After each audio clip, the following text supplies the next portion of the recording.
प्यारे बच्चों, सुप्रभात। आज मैं आपकी संस्कृत की अध्यापिका सीमा पंडित पुनः आपके सामने उपस्थित हुई हूँ। अब तक आपने संस्कृत में फल एवं सब्जियों के नाम तथा पशु एवं पक्षियों के नाम पढ़े और सीखे। तो बच्चों, आज हम करेंगे संस्कृत में 1 से 20 तक की गिनती।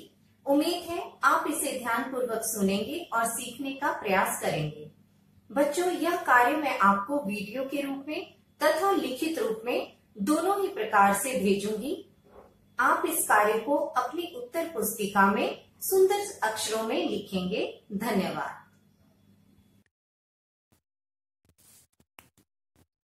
तो आइए बच्चों, आज हम सीखेंगे संस्कृत में 1 से 20 तक की गिनती। संस्कृत में गिनती को कहते हैं संख्या। यहाँ सबसे महत्वपूर्ण बात यह है कि संस्कृत में 1 से 4 तक की गिनती समान नहीं रहती है। इसमें पुल्लिंग, स्त्रीलिंग और नपुंसक लिंग में अलग अलग शब्दों का प्रयोग किया जाता है। तो बच्चों, सबसे पहले तो मैं आपको बताना चाहूंगी कि पुल्लिंग, स्त्रीलिंग और नपुंसक लिंग क्या हैं। वे शब्द जो पुरुष जाति का बोध करवाए उन्हें पुल्लिंग कहते हैं। वे शब्द जो स्त्री जाति का बोध करवाए उन्हें स्त्रीलिंग कहते हैं। और वे शब्द जो निर्जीव वस्तुओं का बोध करवाए उन्हें नपुंसकलिंग कहते हैं। नपुंसकलिंग मीन्स नॉन लिविंग थिंग्स। तो आइए देखते हैं अब किस तरह से 1 से 4 तक की गिनती संस्कृत में अलग अलग रूप में कही जाती है। अगर हमें किसी लड़के के लिए 1 कहना हो तो हम कहेंगे एकः। किसी लड़की के लिए 1 कहना हो कि एक लड़की तो हम कहेंगे एका। और अगर हमें किसी नॉन लिविंग थिंग के लिए 1 कहना हो, मान लीजिए आपको कहना है एक आम। आम नॉन लिविंग है ना, तो हम कहेंगे आम के लिए एकम। एक आम, एकम। वैसे ही 2 के लिए पुल्लिंग में द्वौ, स्त्रीलिंग में द्वे और नपुंसक लिंग में भी द्वे। 3 के लिए पुल्लिंग में त्रयः, स्त्रीलिंग में तिस्रः और नपुंसक लिंग में त्रीणि। 4 के लिए पुल्लिंग में चत्वारः, स्त्रीलिंग में चतस्रः और नपुंसक लिंग में चत्वारि। तो इस तरह हम 1 से 4 तक की गिनती याद कर लेंगे, जो पुल्लिंग, स्त्रीलिंग और नपुंसक लिंग में अलग अलग तरह से कही जाती है। लेकिन 5 से लेकर आगे तक की गिनती फिर सभी रूपों में समान चलती है। सिर्फ आपको 1 से 4 तक की गिनती इस तरह से याद करनी है, क्योंकि संस्कृत में 1 से 4 तक की गिनती पुल्लिंग, स्त्रीलिंग और नपुंसक लिंग में अलग अलग रूप में कही जाती है। इसके लिए अलग अलग शब्दों का प्रयोग किया जाता है।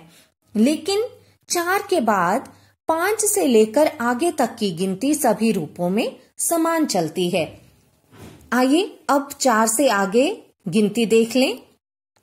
5 पंच, 6 षट, 7 सप्त, 8 अष्ट, 9 नव, 10 दश, 11 एकादश, 12 द्वादश, 13 त्रयोदश, 14 चतुर्दश, 15 पंचदश, 16 षोडश, 17 सप्तदश, 18 अष्टादश, 19 नवदश, 20 विंशतिः।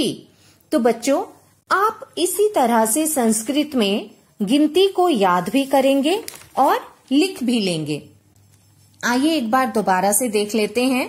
पहले 1 से 4 तक की गिनती, जो पुल्लिंग, स्त्रीलिंग और नपुंसक लिंग में जिसके लिए अलग अलग शब्दों का प्रयोग किया जाता है। 1 एकः, एका, एकम। 2 द्वौ, द्वे, द्वे। 3 त्रयः, तिस्रः, त्रीणि। 4 चत्वारः, चतस्रः, चत्वारि। 5 पंच, 6 षट, 7 सप्त, 8 अष्ट, 9 नव, 10 दश, 11 एकादश, 12 द्वादश, 13 त्रयोदश, 14 चतुर्दश, 15 पंचदश, 16 षोडश, 17 सप्तदश, 18 अष्टादश, 19 नवदश, 20 विंशतिः।